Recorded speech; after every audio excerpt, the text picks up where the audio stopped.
এটা ভুল হচ্ছে। আগে তাদেরকে দিতে হবে, ভাই, আত্মীয় স্বজন, হ্যাঁ, এরা হচ্ছে বেশি প্রায়োরিটি পাবে। কারণ হাদিসে এসেছে, আত্মীয়কে যদি আপনি চ্যারিটি করেন, এখানে দুইটা সওয়াব, এক হচ্ছে দানের সওয়াব, আর হচ্ছে আত্মীয়তার সম্পর্ক যে মিলিয়ে রেখেছেন ওইটার সওয়াব। সুবহানাল্লাহ।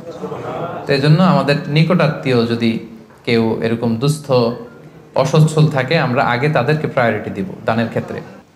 খুন্তি দিয়ে কপালে একটা ছেক দেওয়া হবে, পাঁজরে একটা, পিঠে একটা, জাহান্নামের আগুন। এটা যেন তেন আগুন না, দুনিয়ার আগুন আঙ্গুলে লাগলে আঙ্গুল জ্বলে, জাহান্নামের আগুন আঙ্গুলে একটু লাগালে আগে কলিজা জ্বলে যাবে। নারুল্লাহিল মুকাদা আল্লাতী তাত্তালিউ আলাল আফইদা।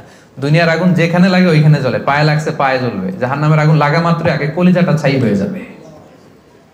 ওই আগুন হজম করার ক্ষমতা দিয়ে আল্লাহ আমাদেরকে তৈরি করেননি। রমাদানের কোনো আলোচনাতে গেলেই আমরা এই আয়াতটা শুনি, আর শুনতে শুনতে এমনি মুখস্থ হয়ে গেছে। ইয়া আইয়ুহাল্লাযীনা আমানু কুতিবা আলাইকুমুস সিয়াম কামা কুতিবা আলাল্লাযীনা মিন ক্বাবলিকুম লাআল্লাকুম তাত্তাকুন। আল্লাহ তাআলা ইরশাদ করছেন, ওহে বিশ্বাসীরা, তোমাদের উপর সিয়ামকে ফার্জ করা হয়েছে যেমনি তোমাদের পূর্ববর্তীদের উপরও ফার্জ করা হয়েছিল, যাতে করে তোমরা মুত্তাকি হতে পারো, আল্লাহ সচেতন হতে পারো। তাহলে বোঝা গেল এই যে এক মাস ব্যাপী যে আমরা সিয়াম পালন করছি, এটা শুধু আমাদের উপরই ফার্জ না, আমাদের আগেও যে সমস্ত জাতিগোষ্ঠী এসেছিল তাদের উপর আল্লাহ তাআলা ফারজ করেছিলেন। আর এটার উদ্দেশ্য কি? প্রাইম অবজেক্টিভ হচ্ছে লাআল্লাকুম তাত্তাকুন। আমার সাথে সাথে একটু পড়েন, লাআল্লাকুম তাত্তাকুন, যাতে করে তোমরা আল্লাহ সচেতন হতে পারো। মানে আল্লাহর ভয়টা, এটা যেন তোমাদের মধ্যে ডেভেলপ করে, এটা যেন ইনক্রিজ করে, এটা যেন ইমপ্রুভ করে, এটা হচ্ছে সিয়ামের প্রাইম অবজেক্টিভ। তো এজন্য এই যে পুরো মাসব্যাপী যে আমরা রোজা রাখছি, আমাদের কিন্তু সবসময় এটা খেয়াল করতে হবে যে আমাদের এই যে গড কনসিয়াসনেস, আল্লাহ সচেতনতা বা আল্লাহর ভয়, এটা বাড়ছে কিনা। Is it increasing or decreasing? এটা কি বাড়ছে না কমছে? যদি আপনি ফিল করেন যে না, আল্লাহর সচেতনতা, এই অ্যাট্রিবিউটটা আমার মধ্যে বাড়ছে, তার মানে আপনার সিয়াম ফলপ্রসূ হচ্ছে। আর যদি ফিল করেন না, আল্লাহর সচেতনতার কোনো ফিলিংস আমার মধ্যে নাই, তাহলে বোঝা গেল যে শুধু না খেয়ে থাকা আর না পান করে থাকাই হচ্ছে আসলে সিয়ামের যে মূল অবজেক্টিভ, সেটা পালন হচ্ছে না। প্রিয় ভাই এবং বোনেরা, দেখেন, সিয়াম এমন একটি ইবাদত যেটা আমরা শুধুমাত্র আল্লাহর সন্তুষ্টির জন্য করি, শুধুমাত্র আল্লাহকে দেখাই। এই সিয়ামটা শুধুমাত্র কাকে দেখাই? আল্লাহকে দেখাই। আমরা যে সালাত আদায় করি, এটা শুধু আল্লাহকে দেখাই না, অন্যদেরকেও দেখাই। আমি এখন সালাত আদায় করলে আপনারা দেখবেন না? আমি যদি চ্যারিটি করি, দান করি, একজন নিচ্ছে আমি দিচ্ছি, দেখবেন না? দেখবেন। আমি যে হজে যাচ্ছি, প্লেনে চড়ে লাব্বাইক লাব্বাইক পড়ছে, লোকজন দেখে না? দেখে। কিন্তু সিয়াম হচ্ছে কেবলমাত্র একমাত্র এমন একটি ইবাদত যেটা দেখিয়ে করা যায় না। 10 জন লোক যদি এখানে দাঁড়ানো থাকে, আপনাকে যদি আইডেন্টিফাই করতে বলে, বলেন তো এই 10 জনের মধ্যে 5 জন হচ্ছে সিয়াম পালনকারী, মানে রোজা রেখেছে, আর বাকি 5 জন রোজা রাখেন। এবার আপনি খুঁজে বের করেন কোন 5 জন রাখলো আর কোন 5 জন রাখলো না। কে কে বের করতে পারবেন বলেন তো দেখি? কেউ বের করতে পারবেন? বের করা সম্ভব না, কারণ চেহারা দেখে বোঝা যায় না যে কে রোজাদার আর কে বেরোজাদার। তো এই জন্য সিয়ামটা শুধু আল্লাহর জন্য আমরা রাখি, শুধু তিনিই জানেন আমি রোজা রেখেছি কি রাখিনি। ধরেন আমি বাসার ভেতরে ক্ষুধা, তো আমি যদি হুট করে কিছু খেয়ে ফেলি, খেয়ে আবার মসজিদে নামাজের সময় নামাজে গেলাম, সবাই মনে করবে আমি কি রোজাই রেখেছি, আসলে কি রাখছি? রাখি নাই। আবার আমার প্রচন্ড তৃষ্ণায় গলা কাঠ হয়ে আছে, আমি চাইলে কিন্তু কিছু পান করতে পারি দরজা বন্ধ করে, কেউ দেখছে না, একাকি। তো মানুষের কাছে যে আমি কিন্তু রোজাদারের ভান করতে পারি। তার মানে রোজা হচ্ছে এমন একটি ইবাদত যেটা পৃথিবীর কেউ টের পায় না যে আমি রেখেছি কি রাখিনি। একজন মাত্র টের পায়, তিনি কে? তার মানে সিয়াম পালনের মধ্য দিয়ে এই যে আল্লাহর ভয়টা, Allah is watching me, Allah is observing me, each and everything আমরা যেটা করছি আমাদের এই পার্থিব জগতে, সবকিছু আল্লাহ দেখছেন, তিনি মনিটরিং করছেন। এই যে সেন্সটা, এটার নাম হচ্ছে তাকওয়া। এটার নাম কি? তাকওয়া। সো এই যে রোজা পালনের মধ্য দিয়ে আমাকে ফিল করতে হবে যে আমার এই তাকওয়াটা কি বাড়লো না কমলো। আমি যদি রোজাও রাখি, আবার যদি মিথ্যা কথাও বলি, আমি যদি রোজাও রাখি আবার মানুষকে ঠকাই, আমি সিয়ামও পালন করলাম আবার অশ্লীল কাজের সাথেও যুক্ত থাকলাম, তাহলে বোঝা গেল মাই লেভেল অফ তাকওয়া ইজ ডিক্রিজিং, এটা কমছে। সো আমার ফার্স্ট অ্যান্ড ফরমোস্ট রিমাইন্ডার হচ্ছে আজকের এই আলোচনায় যে এই যে সিয়াম আমরা পালন করছি, আমাদের খেয়াল রাখতে হবে যে আমাদের তাকওয়ার লেভেলটা বাড়ছে কিনা, আমরা আমাদের তাকওয়ার লেভেলটাকে ইমপ্রুভ করতে পারছি কিনা। সম্মানিত, শুধু এটা এমন একটা বরকতময় মাস, এ মাসে জান্নাতের দরজা খুলে দেয়া হয়, the doors of heaven are opened, the doors of hell fire are closed, শয়তানকে চেইন আপ করা হয়। এর মানে হচ্ছে এবাদতের একটা চমৎকার পরিবেশ বিরাজ করে এ মাসে। এ মাসে আপনি তেলাওয়াত করে, আপনি জিকির করে, আপনি তাহাজ্জুদ পড়ে, আপনি কিয়ামুল লাইল করে যে মজা পাবেন, যে একটা আবহ তৈরি হবে, বছরের অন্য কোনো সময়টাতে কিন্তু এরকম হয় না। এবং তার চেয়ে মজার ব্যাপার হচ্ছে এই মাসে আমরা যত ইবাদত অফার করি এগুলোর সওয়াবগুলো জ্যামিতিক হারে বাড়ানো হয়। অন্যান্য মাসে নেক আমল করলে সেটার রিওয়ার্ডসগুলো দেওয়া হয় গাণিতিক হারে, কিন্তু এ মাসে যেই নেক কাজগুলো আমরা করব সেটার সওয়াবগুলো বাড়ানো হয় জ্যামিতিক হারে। এ মাসে আমরা একটা নফল ইবাদত করলে এটা ফরজের সমান সওয়াব, একটা ফরজ ইবাদত করলে 700 গুণ সওয়াব, রমজান মাসের উমরা করলে হজের সমান সওয়াব। সুবহানাল্লাহ পড়বেন না? সুবহানাল্লাহ বিহামদিহি। তার মানে মাউসুমুল ইবাদা, ইবাদতের মাউসুম, অনেক অফার, নানা ধরনের আসমানি অফারের হাতছানি। ছোট্ট কাজ করলে এটাকে ফুলিয়ে ফাপিয়ে আল্লাহ তাআলা অনেক বড় করে আপনার আমলনামায় ঢুকিয়ে দিবে। এবং এই মাসটা আসলে আল্লাহ রাসূল সাল্লাল্লাহু আলাইহি ওয়াসাল্লাম খুব বেশি দান করতেন। আল্লাহ রাসূল সাল্লাল্লাহু আলাইহি ওয়াসাল্লাম সবসময় দান করতেন। আল্লাহ রাসূল সাল্লাল্লাহু আলাইহি ওয়াসাল্লামের ডিকশনারিতে না ছিল না, কি ছিল না? না ছিল না। কেউ এসে কিছু চাইলেই উনি দিয়ে দিতেন সাথে সাথে। নো বলতে জানতেন না, নো, না, এটা তিনি বলতে জানতেন না। তো হাদিস শরীফে এসেছে আল্লাহ রাসূল সাল্লাল্লাহু আলাইহি ওয়াসাল্লাম কানা আজওয়াদু বিল খাইরি মিনার রিহিল মুরসালা, প্রবাহিত বাতাসের চেয়েও আল্লাহ রাসূল সাল্লাল্লাহু আলাইহি ওয়াসাল্লামের বদান্যতা এই মাসে খুব বেশি দেখা যেত। প্রবাহিত বাতাস, ব্লোয়িং উইন্ড যেমনি যখন প্রবাহিত হতে শুরু করে সবার গায়ে যেমনি লাগে, বাতাস যদি বয় এটা কি শুধু মুসলমানদের গায়ে লাগে? কথা বলেন, সবার গায়ে লাগে। পূবালি বাতাস যখন আসবে, দক্ষিণা বাতাস যখন আসবে, আস্তিক নাস্তিক, মুসলিম অমুসলিম সবার গায়ে যেমনি বাতাসের হিমেল ছোঁয়া এসে টাচ করে, রাসূল সাল্লাল্লাহু আলাইহি ওয়াসাল্লামের দানটাও এরকম সর্বব্যাপী ছিল। দেদারসে দান করতেন, হাত খুলে দান করতেন। বছরের কখনো রাসূল সাল্লাল্লাহু আলাইহি ওয়াসাল্লামকে এত বেশি দান করার জন্য উদগ্রীব হতে দেখা যেত না। রমাদান আসলে তিনি যতটা দান করতেন। এবং আল্লাহ রাসূল সাল্লাল্লাহু আলাইহি ওয়াসাল্লাম মানুষকে ইফতার শেয়ার করার ব্যাপারে উৎসাহিত করেছেন। তিনি আল্লাহ রাসূল সাল্লাল্লাহু আলাইহি ওয়াসাল্লাম বলেছেন যে সিয়াম পালনকারী কাউকে যদি কেউ ইফতারি করায় তাহলে সে রোজা রেখে যে সওয়াব পেল, আপনি ইফতারি করানোর কারণে ঠিক ওই পরিমাণ সওয়াব পেয়ে যাবেন। যিনি রোজা রেখেছেন তার সওয়াব থেকে কোনো অংশই কমানো হবে না। তো সাহাবারা বললেন, ইয়া রাসূলুল্লাহ, আমাদের তো এত সামর্থ্য নেই যে আমরা মানুষকে ইফতারি করাবো। আল্লাহ রাসূল সাল্লাল্লাহু আলাইহি ওয়াসাল্লাম বললেন যে ওয়ালাউ বিতামরা, একটা খেজুর দিয়েও যদি ইফতারি করো তাহলেও এই সওয়াবটা পাবে। মাসকাতুল লাবান, এক ঢোক দুধ দিয়ে যদি করো, ওয়ালাউ শারবাতু মা, এক ঢোক পানি দিয়েও যদি কোনো রোজাদারের ইফতারি তুমি করাও তাহলে আল্লাহ তাআলা তোমার আমলনামায় এই সওয়াব দিয়ে দিবে। সো আমাদের জন্য এটা হচ্ছে দ্য মান্থ অফ অপরচুনিটি, অনেক বেশি সওয়াব কামানোর, অনেক বেশি রিওয়ার্ডস কামানোর একটা সুযোগ, এবং বিশেষ করে দান করার একটা অফুরন্ত সুযোগ। আপনি খেয়াল করে দেখেন যে আমরা মাঝে মাঝে অফার পেলে জিনিসপত্র খুব কিনি না। ধরেন একটা ব্লেজার আপনার কেনার খুব একটা দরকার নেই, দেখলেন যে 70% অফ। কত পার্সেন্ট? একটাও দরকার নাই, এখন যে 3টা কিনবো, কয়টা কিনবো? কারণ অফ, এখানে সেল দেয়া হচ্ছে, অপরচুনিটি দেয়া হচ্ছে, অফার দেয়া হচ্ছে। তো এই মাসটা হচ্ছে অফারের মাস। আল্লাহ তাআলা সওয়াব দেওয়ার জন্য বসে আছেন, কিন্তু নেয়ার জন্য আমরা প্রস্তুত না। তো সম্মানিত সুধী, এজন্য আমাদের দানের হাতকে প্রশস্ত করার ট্রাই করতে হবে। নানাভাবে এই রমাদানুল মুবারকে আমরা আল্লাহ তাআলার প্রিয় ভাজন হতে পারি অনেকগুলো কাজের মধ্য দিয়ে। এই স্বল্প সময়ে হয়তো সবগুলো টাচ করা সম্ভব হবে না, এজন্য আমি ভেবেছি দান করার মধ্য দিয়ে কিভাবে আমরা আল্লাহ তাআলার প্রিয় ভাজন হতে পারি, এই ব্যাপারটা আজকে ইফতারের আগ পর্যন্ত আমি একটু টাচ করবার চেষ্টা করবো ইনশাআল্লাহ। ডোনেশন করা আমরা করি না সবাই? আমরা ডোনেশন করি, চ্যারিটি করি, আমরা যাকাত দেই, অথবা আমরা নর্মাল চ্যারিটি করি, নফল দান করি। এই দানটাকে আল্লাহ তাআলা খুব বেশি পছন্দ করেন, অত্যন্ত বেশি ভালোবাসেন। এবং মজার ব্যাপার হচ্ছে যারা দুনিয়াতে বেশি বেশি চ্যারিটি করে, ডোনেশন করে, মানে দান করে, তারা কিয়ামতের দিন নিজের আমলনামা দেখে নিজেই বিশ্বাস করতে পারবে না। তারা নিজের আমলনামা দেখে বলবে, আল্লাহ এত দান তো করি না, আমি দান করেছি ঠিক আছে, কিন্তু এত তো করি নাই, এটা হয়তো অন্য কারো আমলনামা, আমাকে ভুলে দেয়া হয়েছে। আল্লাহ বলবেন, না, এটা তোমারই আমলনামা। কামা ইউরাব্বি আহাদুকুম ফুলুবাহু, সহিহ বুখারীর বর্ণনা। আল্লাহ তাআলা বলেন, গরু যারা পালে, যখন বাছুর হয়, উট যারা পালে আরব দেশে, যখন উটের বাচ্চা হয়, উটের মালিক খুব খুশি হয়, তখন সেই বাচ্চাটাকে খাইয়ে দাইয়ে পেলে পুষে বড় করে।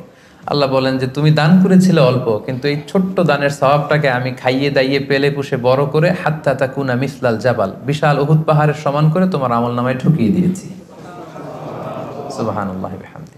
তো ওই সময় যে যদি আপনি বিশাল বিশাল পাহাড়ের সমান সওয়াব দেখেন, আপনি কি সারপ্রাইজ হবেন না? হ্যাঁ, এটা হচ্ছে দ্য বিগেস্ট সারপ্রাইজ। অবাক হয়ে যাবেন আপনি যে দিয়েছিলাম তো 10 রিঙ্গিট, দিয়েছিলাম কত, এখন দেখি যে 10 মিলিয়ন রিঙ্গিট হয়ে গেছে। সুবহানাল্লাহি বিহামদি। সো এটা হচ্ছে এই অপরচুনিটিগুলো লুফে নেয়ার মাস। আমরা দেওয়ার মাধ্যমে আল্লাহ তাআলার প্রিয় ভাজন হতে পারি। আর দিলে কখনো কমে না, দিলে কখনো কমে না। হাদিসে কুদসিতে আল্লাহ বলেন আনফিক উনফিকা আলাইক, ইবনা আদম আনফিক, তুমি দান করো, উনফিকা আলাইক, আমি তোমাকে দেব, তুমি দাও তাহলে আমি তোমারে দেব। আমরা অনেক সময় মনে করি যে দিলে চলে যাবে, আসলে আপনি দিলে নতুন জিনিস পাবেন।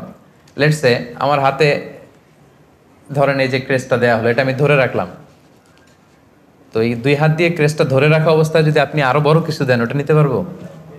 কথা বলেন, পারবো? এইটার দিয়ে দিলে কাউরে আর একটা বড় একটা নিতে পারবো, তাই না? আর ওইটা যদি দিয়ে দেয় তখন আরো বড় কিছু নিতে পারবো। সো আপনি দিয়ে দেন, আপনি দেন, আসল দেয়ার মালিক হচ্ছেন আল্লাহ, তিনি দিয়ে একেবারে ভরিয়ে দিবেন আপনার জীবন। এবং আল্লাহ তাআলার দরবারে তার ভান্ডারে কি কোনো ঘাটতি কমতি আছে? হাদিসে কুদসিতে এসেছে আপনা আদম লাউ আন্না আউওয়ালাকুম ওয়া আখিরাকুম ওয়া ইনসাকুম ওয়া জিন্নাকুম কামু আলা সাঈদিন ওয়াহিদ, হে বনি আদম, তোমাদের সবাই, পৃথিবীর শুরু থেকে আজ অবধি সবাই মিলে যদি বিশাল ময়দানে দাঁড়িয়ে যার যত ডিজায়ার, ডিমান্ড, কামনা, আকাঙ্ক্ষা আছে চাইতে শুরু করো আমার কাছে, একটার পর একটা চাইতে থাকো, চাইতে থাকো, আর আমি আল্লাহ যদি তোমাদের সবার যার যা লাগবে সবও দিয়ে দেই, আমি আল্লাহর ধনভাণ্ডারের 1 ইঞ্চিও কমবে না, 1 ইঞ্চিও কমবে না। এজন্য আমাদের দানের হাতকে বিস্তৃত করা উচিত।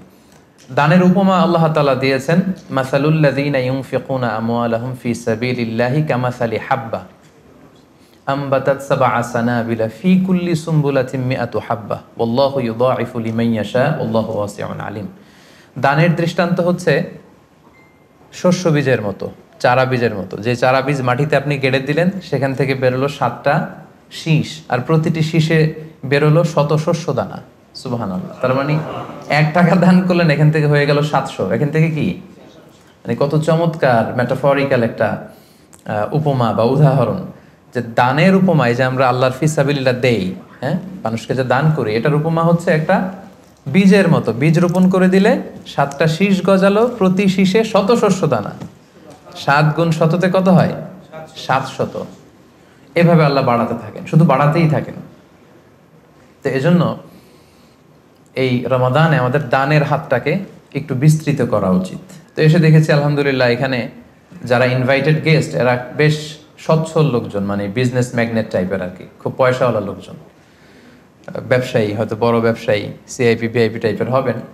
কুয়ালালামপুরের যারা ধনী লোকজন তাদেরকে দেখেছিলাম সে বছর ইনভাইট করেছিল। তো আমি আজকে আসার আগে মনে মনে ভাবলাম আজকে হয়তো তাই ঘটবে, অনেক ব্যবসায়ীদের সাথে দেখা হবে। তো ওনাদের জন্য সবচেয়ে চমৎকার ওয়াজ হবে এই ডোনেশনের ওয়াজ। কি বলেন? দান করার ব্যাপারে যদি ওনাদেরকে উদ্বুদ্ধ করি, কাজে লাগবে। লেটস সে রিকশাওয়ালাদের একটা ফোরামে আমি গেলাম, ওখানে যেয়ে যদি আমি দানের ওয়াজ শুরু করি, কোনো কাজ হবে? ওনারা বুঝতে পারবে আর হ্যাঁ হ্যাঁ করতে পারবে, কিন্তু দিতে পারবে নাকি? দিতে পারবেন আপনারা, তাই না? তো এই জন্য আমি ভেবেছি যে অল্প কয়েক মিনিট দানের ব্যাপারে আমাদের অনেক মিসকনসেপশন থাকে। কিভাবে দানটা করব, কোথায় দান করব, ডোনেশনের সিস্টেমটা কি, কীভাবে চ্যারিটি করতে হয়, আমি অল্প কয়েক মিনিটে সেটা বলার চেষ্টা করব। সাদাকায়নের কিছু ইসলামী দৃষ্টিভঙ্গি আছে, সিস্টেম আছে। এই সিস্টেমগুলো ফলো করে যদি আপনি দান করেন, আপনার এটার প্রোডাক্টিভিটি অনেক হাই হবে। মানে আপনি অল্প দিলেও এটার সওয়াব হয়ে যাবে অনেক বেশি। তো এরকম 10টা পয়েন্টসে আমি 10-15 মিনিটে শেষ করবার চেষ্টা করবো ইনশাআল্লাহ। এই যে আমরা দান করব, দানের ক্ষেত্রে সর্বপ্রথম দৃষ্টিভঙ্গি হচ্ছে আপনার হালাল উপার্জন হতে দান করতে হবে। হালাল উপার্জন থেকে। আপনি হারাম থেকে যদি দান করেন, ওইটা আবার আল্লাহ কবুল করবে না। আসল জায়গায় হাত দিয়ে ফেলছি না? হারাম জায়গা থেকে আপনি বিশাল মাদ্রাসা করে দিলেন, মসজিদ করে দিলেন, হ্যাঁ, লঙ্গরখানা করে দিলেন, এতিমখানা করে দিলেন, আল্লাহর কাছে এটা নাথিং। ইট ডাজন্ট কেয়ার ইট। আল্লাহ এটা কোনো কেয়ারই করে না। হাবা মানসুর, এটা ধুলায় মলিন হয়ে যাবে, একেবারে উড়ে যাবে, এটার কোনো মিজানের পাল্লা উঠালে এটার কোনো ওজনই হবে না। কিন্তু আপনার হালাল ইনকাম, হালাল উপার্জন থেকে আপনি 10 রিঙ্গিট দিয়েছিলেন, এটার কিয়ামতের দিন কি দেখবেন? বিশাল পাহাড়ের সমান। সো প্রথম কনসেপ্ট হচ্ছে আপনার ইউর ইনকাম শুড বি হালাল। আপনি হালাল উপার্জন থেকে যদি দান করেন সেটা আল্লাহ তাআলা কবুল করেন, হারাম থেকে তিনি কবুল করেন না। কারণ ইন্নাল্লাহা তাইয়্যিব লা ইয়াকবালু ইল্লা তাইয়্যিবা। আল্লাহ তাআলা নিজে হচ্ছেন পবিত্র একটা সত্তা, অপবিত্র কিছু তিনি নেন না। তিনি হচ্ছেন মহাপবিত্র এক সত্তা, তিনি যেটা গ্রহণ করেন সেটাও পবিত্র হতে হবে, অপবিত্র কিছু আল্লাহ তাআলা কবুল করেন না। আল্লাহ তাআলা বলছেন ইয়া আইয়ুহাল্লাযীনা আমানু আনফিকু মিন তাইয়্যিবাতি মা কাসাবাতুম। ও হে বিশ্বাসীরা, তোমরা হালাল জিনিস থেকে যেটা উপার্জন করেছো সেটা থেকে দান করো। সেখান থেকে অল্প দান করলেও সেটাকে বিশাল বড় করে আমলনামায় ঢুকাই দিবে কে? আর যদি আপনি হারাম থেকে দান করেন ওইটা কিন্তু আল্লাহ তাআলার কাছে কবুল হবে না। আরেকটা মজার ব্যাপার হচ্ছে যারা হারাম উপার্জন করে এদের দোয়াও আল্লাহ কবুল করে না। হারাম উপার্জনকারীর দোয়াও আল্লাহ তাআলা কবুল করে না। তাহলে এই যে আমরা দান করব, আপনারা যারা ব্যবসায়ী গ্রুপ আছেন আপনারা তো অনেক দান করেন, আপনারা নিঃসন্দেহে জাকাতও পে করেন অন টাইমে। আমি বিশ্বাস করতে চাই যে এখানে অল আর মানে সবাই জাকাত দেন, জাকাত পে করেন। জাকাত ছাড়াও এমনি নর্মাল চ্যারিটিও আপনারা খুব করেন, এটা আমি বিশ্বাস করি। তারপর রিমাইন্ডার হিসেবে এগুলো বলা, রিমাইন্ডার। আল্লাহ তাআলা বলছেন ওয়াযাক্কির ফাইন্না যিকরা তানফাউল মুমিনিন। তুমি রিমাইন্ডার দাও, উপদেশ দাও। এই উপদেশগুলো, রিমাইন্ডারগুলো বিশ্বাসীদের অনেক কাজে দেয়। যারা বিশ্বাসী তাদের অনেক কাজে লাগে, এজন্য রিমাইন্ডার হিসেবে বলা। নিঃসন্দেহে আপনারা চ্যারিটি করেন, সাদাকা করেন, তারপরও রিমাইন্ডার হিসেবে। তাহলে আমাদের আলোচনাটা মনে রাখতে হবে, প্রথম পয়েন্ট হচ্ছে যে হালাল উপার্জন থেকে দান করতে হবে, হারাম থেকে দান করা চলবে না। 2 নম্বর পয়েন্ট হচ্ছে খুব গুরুত্বপূর্ণ পয়েন্ট, আমি যারা ভলান্টিয়ার্স এবং মিডিয়া কর্মী তারাই হাঁটাচলা করবেন, বাকিরা মোবাইল নিয়ে ছবি তোলার জন্য ওঠা বসা করবেন না। এটা অনেক গুরুত্বপূর্ণ একটা মুহূর্ত, অনেক দূর থেকে এসেছেন, আমি অনেক সময় স্যাক্রিফাইস করে এসেছি। আমার মনে হয় মনোযোগ দিয়ে কথাগুলো শুনবার চেষ্টা করুন। 2 নম্বর পয়েন্ট হচ্ছে ভালো জিনিসটা আল্লাহর রাস্তায় দান করতে হবে, ভালোটা। আমরা অনেকে যেটা করি সবচেয়ে খারাপটা দান করি। ধরেন ফর এন এক্সাম্পল, আমের বাগান আছে আপনার, তো আপনি ভাবলেন যে কিছু গরিবদেরকে দান করবেন। তো যেটা করে আমাদের দেশে সবচেয়ে পচা যেগুলো ওইটার একটা বস্তা করে, ওইটা কেন? ওইটা দান করবে উনি। এরপর ধরেন রিক্সা থেকে, আপনি বাংলাদেশের উদাহরণ দেয়, রিক্সা থেকে নামছেন, হঠাৎ একজন ভিক্ষুক ফরিয়াদি এসে হাত পাতলো। তো এখন আপনি ভালো মানুষ, আপনি দান করেন, দিতে চাচ্ছেন, তো পকেট থেকে টাকা বের করে খুঁজতেছে যে সবচেয়ে পুরাতন নোট কোনটা। আপনাদের মধ্যে থেকে আপনারা হয়তো এগুলো করেন না, আলহামদুলিল্লাহ। যারা অন্যান্যরা যারা করে তাদের কথা বলছি এখানে। তারপরে দেখবেন যে 5 টাকার স্কচ টেপ দিয়ে লাগানো থাকে না ছেঁড়া নোটগুলো, ওইটা খুঁজে যে ওইটা দিব। তো এইটা যদি করেন এটা আপনি ভুল করছেন, কারণ এই দানটা বেসিক্যালি আপনি আল্লাহ তাআলাকেই করছেন। কিয়ামতের দিন আল্লাহ বলবে আমারে তুমি খাবার দিলা না, আমাকে পোশাক দিলা না, আমাকে সাহায্য করলা না। বনি আদম বলবে আল্লাহ বলেন কি, আপনি খাবার চাইলে তো সারা দুনিয়ার সব দামি দামি খাবারের বস্তা আপনার কাছে এনে দিতাম, আপনি পোশাক চাইলে তো আমারটাই খুলে দিতাম। আল্লাহ বলতেন ওই যে অসহায় পীড়িত দুস্থ সুবিধা বঞ্চিত মানুষগুলোকে খাওয়ালে আমাকে খাওয়ানো হতো, তাদেরকে পড়ালে আমাকে পড়ানো হতো। তো এই যে আপনি ছিঁড়া নোটটা যে গরিবের হাতে দিলেন, আসলে ওইটা আল্লাহরে দিয়েছেন আপনি। এটা করবেন না, এটা কখনোই করবেন না। আল্লাহ তাআলা বলছেন ওয়ালা তায়াম্মামুল খাবিসা মিনহু তুনফিকুন। খারাপটা আল্লাহরে দিও না, আল্লাহর রাস্তায় ভালোটা দিবে। লান তানালুল বিররা হাত্তা তুনফিকু মিম্মা তুহিব্বুন। সবচেয়ে ভালোটা যদি আপনি আল্লাহর রাস্তায় দিতে না পারেন তাহলে আপনি তো ঈমানদারই হতে পারলেন না। পুণ্য ততক্ষণ পর্যন্ত হাসিল হবে না যতক্ষণ না তুমি যেটা পছন্দ করো ওইটা যতক্ষণ তুমি আল্লাহর রাস্তায় দিতে না পারো ততক্ষণ পর্যন্ত পুণ্য হাসিল হবে না। তাই দানের দৃষ্টিভঙ্গির 2 নম্বর পয়েন্ট হচ্ছে আমরা ভালোটা দিব খুঁজে খুঁজে। আপনি আম বাগানের মালিক, আপনি সবচেয়ে টসটসে পাকা এক বস্তা আম আপনি কালেক্ট করবেন, যে এটা আপনি দান করবেন।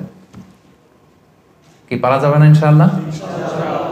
এই রিমাইন্ডারটা আমরা যেন সবাই নিই। আমি আমার নিজের একটা উদাহরণ বলি, নিজেকে জাহির করার জন্য বলছি না, জাস্ট উৎসাহ দেওয়ার জন্য। আমি বাংলাদেশে যেহেতু তাফসির প্রোগ্রামের জন্য জেলা টু জেলা সারা বাংলাদেশে আমার মুভমেন্ট করতে হয়, দেখা যায় যে গাড়িতেই থাকতে হয় দিন রাত।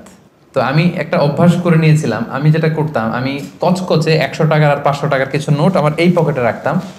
যদি কখনো গাড়ির সামনে কোনো ফরিয়াদি বা ভিক্ষুক যদি চায় ওদেরকে দেওয়ার জন্য, তো এটা একটা অভ্যেস করে নিয়েছিলাম। 100 টাকার কচকচে নোট আর 500 টাকার কচকচে নোট।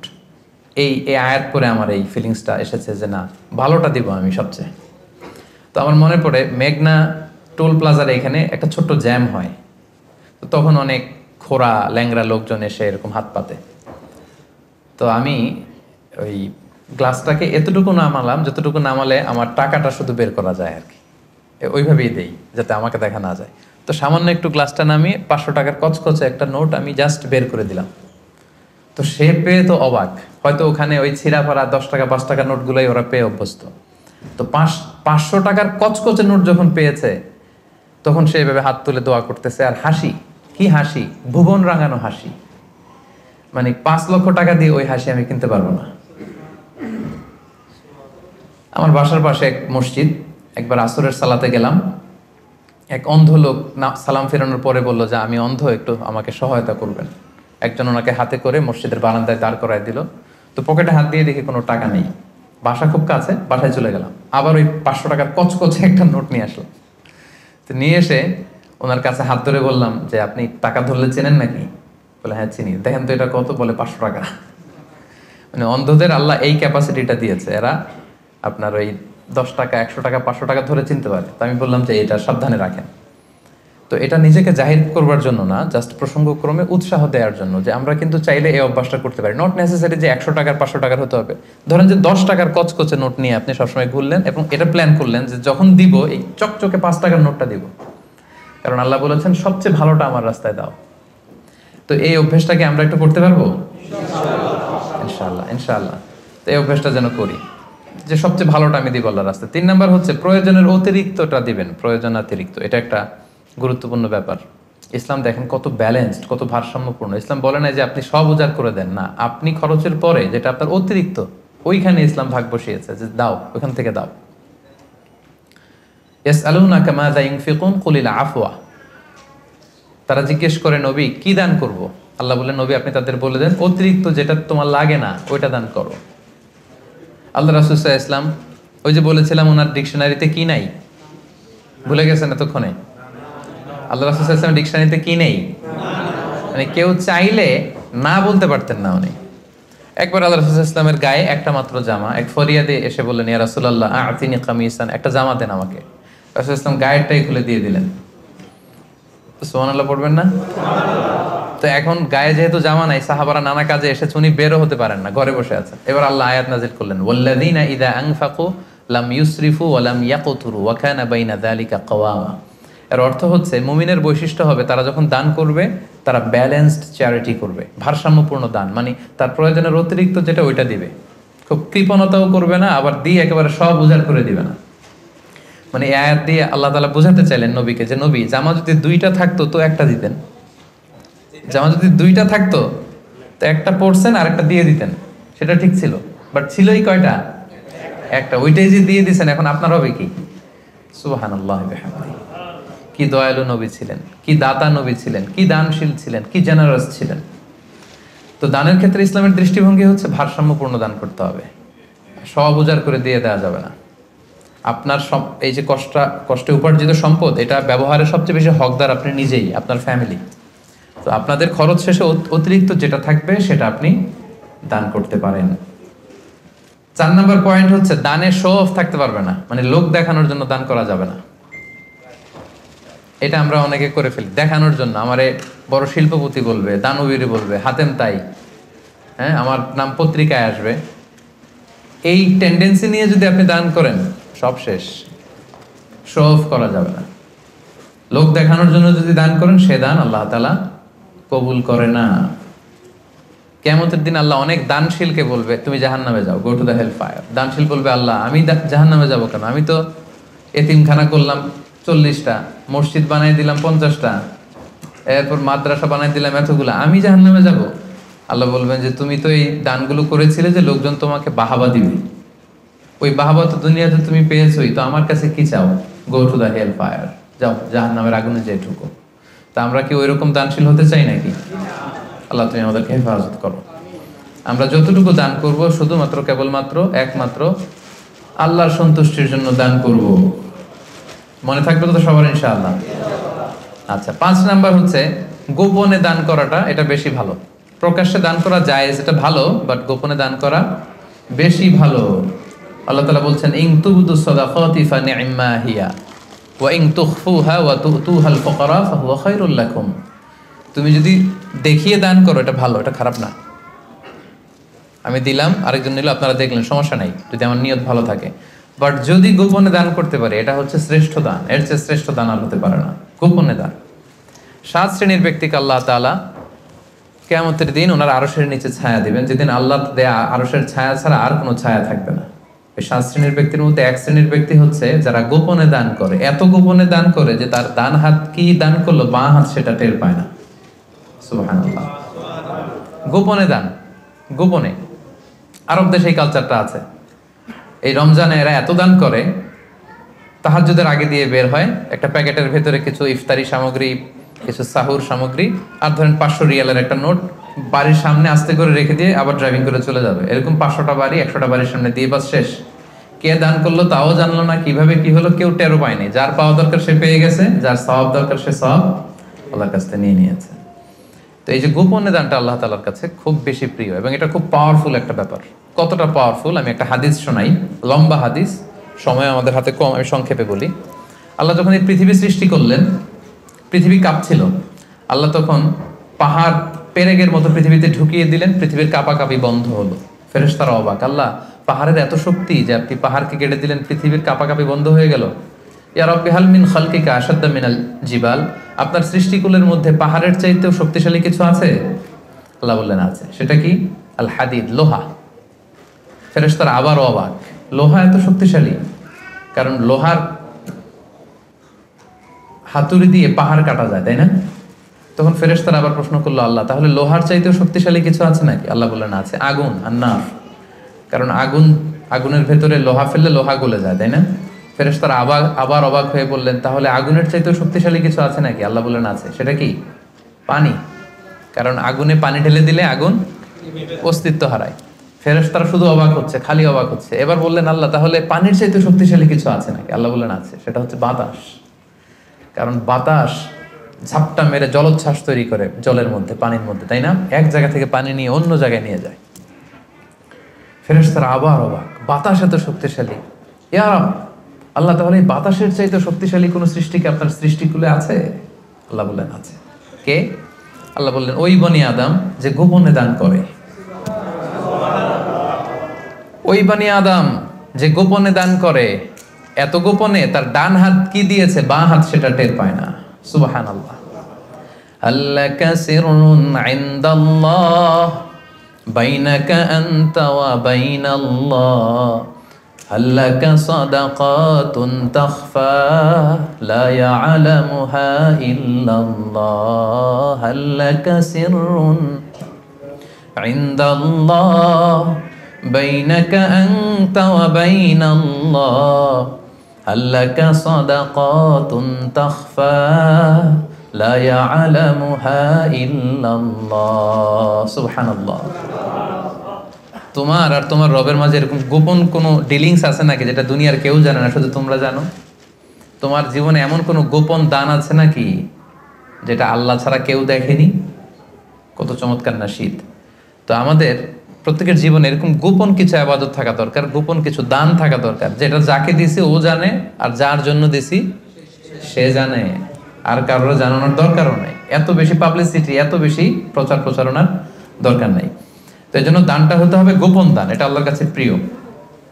6 নম্বর হচ্ছে নিকট আত্মীয়রা বেশি অগ্রাধিকার পাবে। লেটস সে আপনার ভাই গরিব, আপনার ভাগিনা গরিব, আপনার ভাতিজা গরিব, আপনি এদেরকে না দিয়ে অন্য জেলায় যে দিতেছেন একেবারে হাতেম তাইয়ের মতো, এটা আপনি ভুল করতেছেন। এটা ভুল হচ্ছে। আগে তাদেরকে দিতে হবে, ভাই, আত্মীয় স্বজন, হ্যাঁ, এরা হচ্ছে বেশি প্রায়োরিটি পাবে। কারণ হাদিসে এসেছে আত্মীয়কে যদি আপনি চ্যারিটি করেন, এখানে 2টা সওয়াব, এক হচ্ছে দানের সওয়াব, আর হচ্ছে আত্মীয়তার সম্পর্ক যে মিলিয়ে রেখেছেন ওইটার সওয়াব। সুবহানাল্লাহ। তো এই জন্য আমাদের নিকট আত্মীয় যদি কেউ এরকম দুস্থ অসচ্ছল থাকে, আমরা আগে তাদেরকে প্রায়োরিটি দিব দানের ক্ষেত্রে। 6 নম্বর হচ্ছে আত্মসম্মান বোধের কারণে কিছু লোক আছে যারা মানুষের কাছে চেয়ে বেড়াতে পারে না, এদেরকে প্রায়োরিটি দিতে হবে। কিছু লোক আছে সব জায়গায় চায়, যেখানেই দান দক্ষিণা হচ্ছে ওখানে যে লাইন ধরে, দিনে 5টা লাইন ধরবে, সব জায়গায় যে হাত পেতে আছে। কারণ এদের চক্ষু লজ্জার ব্যাপারটা ওইরকম নাই, এরা চাইতে পারে, সমস্যা হয় না, আসলেই গরিব, আবার চায়ও মানুষের কাছে দিতে আসছে, চাচ্ছে তো পাচ্ছে। কিছু লোক আছে বুক ফাটে তো মুখ ফোটে না, এর পেটে ক্ষুধার জ্বালা কিন্তু বলে না কাউকে, এমন ভাবে চলে আত্মসম্ভ্রম বোধের কারণে, তার একটা প্রেস্টিজ আছে, সে কারো কাছে চায় না, কারো কাছে যে হাতও পাততে পারে না সামাজিক একটা অবস্থানের কারণে। আমাদের বিত্তশালী যাদেরকে আল্লাহ তাআলা বানিয়েছেন, আমাদের দায়িত্ব হচ্ছে এদেরকে খুঁজে খুঁজে লিস্ট করে এদের হাতে যে পৌঁছে দেয়া। মনে থাকবে তো ইনশাআল্লাহ। এরপরে দান করার ক্ষেত্রে আরেকটা জিনিস খেয়াল রাখতে হবে, দান করে খোটা দেওয়া যাবে না। লা তুবতিলু সাদাকাতিকুম বিল মান্নি ওয়াল আযা। খবরদার, তোমরা খোটা দিয়ে, কষ্ট দিয়ে তোমাদের সাদাকাকে বাতিল করো না। আমরা এটা অনেকেই করি। আমার অনেক পয়সা ছিল, আমার পয়সা পেয়ে অনেক ফ্যামিলি হয়তো দাঁড়িয়েছে, তখন কিছু হলেই পান থেকে চুন খসলেই বলে, জানি তোমরা কি ছিলা, আমার আব্বা দিলেই তো খেতে পারতা, আমরা দিলেই তোমরা পড়ছো, আমাদের টাকায় তোমরা পড়াশোনা করে আজকে এই অবস্থানে আসছো। শেষ করে দিলেন আপনার আব্বার, আপনাদের দানগুলো শেষ করে দিলেন আপনি এই কথা বলে। খোটা দিয়েছেন তো আপনার আমলনামা, এই দানের যে সওয়াব, এটা আল্লাহ ধ্বংস করে দিবে। এজন্য খবরদার, লা তুবতিলু সাদাকাতিকুম বিল মান্নি ওয়াল আযা। আমরা যেন কারো মনে কষ্ট দিয়ে, কাউকে খোটা দিয়ে যেন আমাদের এই সাদাকা নষ্ট না করি। এরপরে সর্বশেষ হচ্ছে মৃত্যুর আগেই দান করতে হবে। লাস্ট পয়েন্ট, সর্বশেষ পয়েন্ট হচ্ছে সুস্থ থাকতে মৃত্যুর আগেই দান করে যেতে হবে, ওইটা আল্লাহর কাছে বেশি প্রিয়। আমি উদাহরণ দিই, ব্যাপারটা কেমন। অনেকের এরকম হতে পারে যে তার ক্যান্সারে এসে আক্রান্ত, দুরারোগ্য ব্যাধি, আর বাঁচবে না, এখন বিছানায় পড়ে গেছে, এখন 1000 কোটি টাকার মালিক, জীবনে দান টানার করে নেই, এখন বিছানায় পড়ে বলতেছে ওই মাদ্রাসায় 10 লাখ দিয়ে দে, ওই হেফজখানায় 50 লাখ, ওদিকে 1 কোটি দিতে থাকো। তো এটা তো আপনি এখন আর ভোগের সুযোগ নেই, এই জন্য দিচ্ছেন আপনি, তাই না? এটা আপনি যদি নাও দেন, এটা অন্যরা ভাগ বটরা করে নিয়ে যাবে আপনার মৃত্যুর পরে, আপনি শেষ, এরপর লোকজন যা পাওয়ার পাবে, আপনার ভোগের সুযোগই নাই আর। তো ওই অবস্থায় যে যেন টনক না নড়ে আমাদের। আল্লাহ রাসূল সাল্লাল্লাহু আলাইহি ওয়াসাল্লামকে জিজ্ঞেস করা হয়েছে, ইয়া রাসূলুল্লাহ আইয়ু সাদাকাতি আ'যামু আজরা, কোন সাদাকায়, কোন দানে সওয়াব বেশি? রাসূল সাল্লাল্লাহু আলাইহি ওয়াসাল্লাম বললেন, ওয়া আনতা সাদাকা ওয়া আনতা সহিহুন শাহীহ তাখশাল ফাকরা ওয়া তা'মুলুল গানা। এমন অবস্থায় দান করো যখন তুমি সহিহ শাহীহ, তুমি সুস্থ, আর এটা উপভোগের সুযোগ আছে। যখন আমরা এখন সবাই সুস্থ না, এখন আমাদের টাকা লাগবে, আমাদের গাড়ি কিনতে হয়, বাড়ি কিনতে হয়, ফ্যামিলি খরচের জন্য দিতে হয়, টাকাটা খুব দরকার এখন আমাদের, এবং এটা খরচ করার সুযোগ আমার আছে।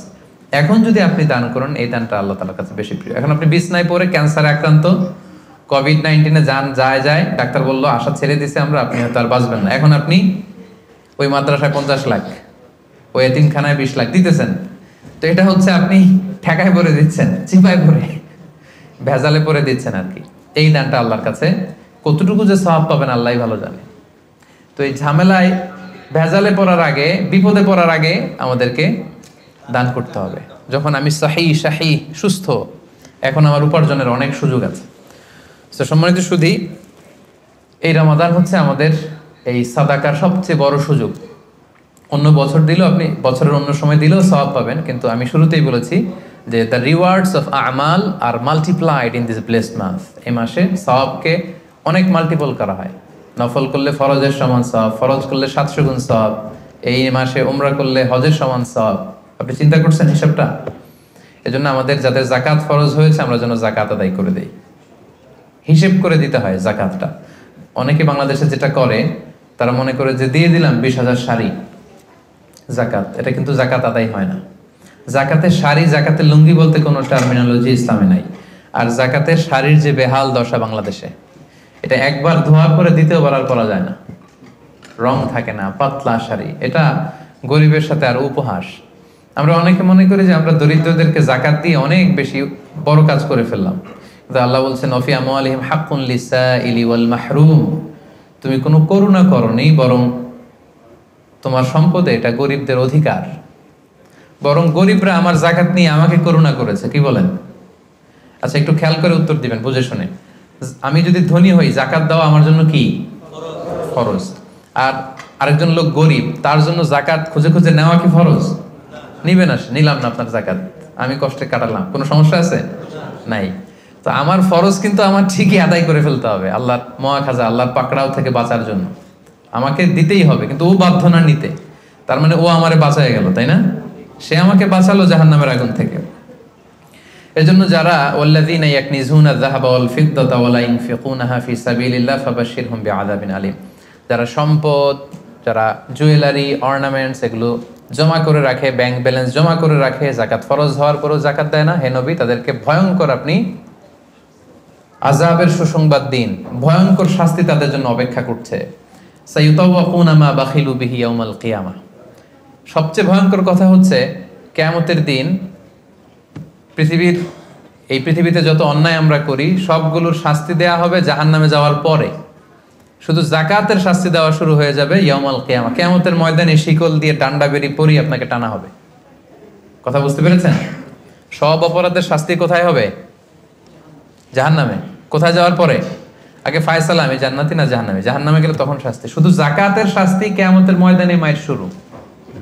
আচ্ছা এবার একটু বলেন তো, যে লোকটা জাকাত না দেওয়ার কারণে কিয়ামতে কোটি মানুষের সামনে তাকে শিকল ধরে টানা হচ্ছে, সে যদি নামাজি হয়ে থাকে তার নামাজ কি কাজে লাগলো? ও যদি হজ করে থাকে ওর হজ কি কাজে লাগলো? ওর অন্যান্য ইবাদত কি কাজে লাগলো? তো এই জন্য এই যাকাত এটা হচ্ছে গরিবের অধিকার এবং এটা আল্লাহ তাআলা আমাদের উপর ফার্জ করেছেন, অবধারিত। এই ক্ষেত্রে যেন আমরা কোনো ধরনের গরিমসি না করি। এবং কিয়ামতের দিন আল্লাহ বলছেন যে আমরা যে সম্পদগুলো জমা করেছি এগুলোকে আগুনে পুড়িয়ে লোহার খুন্তি দিয়ে কপালে একটা ছেক দেওয়া হবে, পাঁজরে একটা, পিঠে একটা।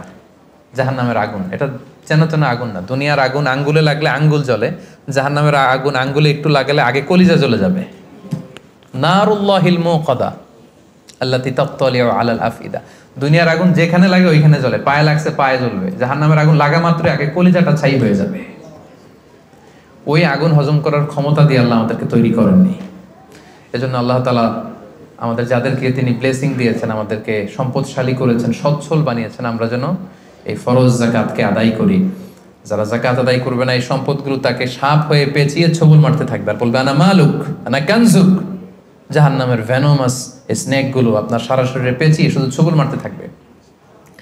কারুনের ঘটনা আমাদেরকে আজও আমাদের চোখের সামনে রয়েছে যে কারুনের সব সম্পত্তি সহ আল্লাহ মাটিতে দাবিয়ে দিয়েছিল, তার সব সম্পত্তি সহ দাবিয়ে দিয়েছিল। ওই জায়গাটা এখন একটা লেক, বহাইরা কারুন বলে, আমি নিজে দেখে এসেছি মিশরে। এটা একটা টুরিস্ট স্পট, অনেকে দেখতে যায়। তো আজও কিয়ামত পর্যন্ত 1 বিঘত করে সে মাটির নিচে যাচ্ছে তো যাচ্ছে, যাচ্ছে তো যাচ্ছে। তো সম্মানিত সুধী, আসুন আমরা ইফতারের এই পূর্ব মুহূর্তে আল্লাহ তাআলা আমাদের যাদেরকে সম্পদ দিয়েছেন, দান করে যিনি আমাদেরকে অনেক প্রাচুর্যতা দিয়েছেন, সচ্ছলতা দিয়েছেন, আমাদেরকে মিলিয়নার বানিয়েছেন, বিলিয়নার বানিয়েছেন। এটা কিন্তু আল্লাহর খেলা। হ্যাঁ, আমাদের চেষ্টা ছিল।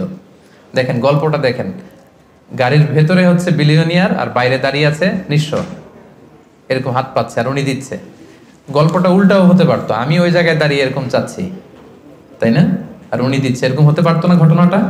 তো ঘটনাটা কিন্তু আল্লাহ ওরকম করেননি, বরং আল্লাহ ব্লেসিংস করেছেন আমাদেরকে তিনি সম্পদের মালিক বানিয়েছেন, তিনি আমাদেরকে প্রাচুর্যতা দিয়েছেন। আমরা যেন এর শুকরিয়া করি এবং এর যাকাত যেন আদায় করি, এবং এই রমাদানে বেশি বেশি দান করে অফারের মাসে অফারগুলো যেন আমরা নিতে পারি এবং আল্লাহ তাআলার প্রিয় ভাজন বান্দাদের অন্তর্ভুক্ত যেন আমরা হতে পারি। আল্লাহ তাআলা আমাদের সবাইকে কথাগুলো বোঝার ও আমল করার তৌফিক দান করুক। আমরা পড়ি আমিন।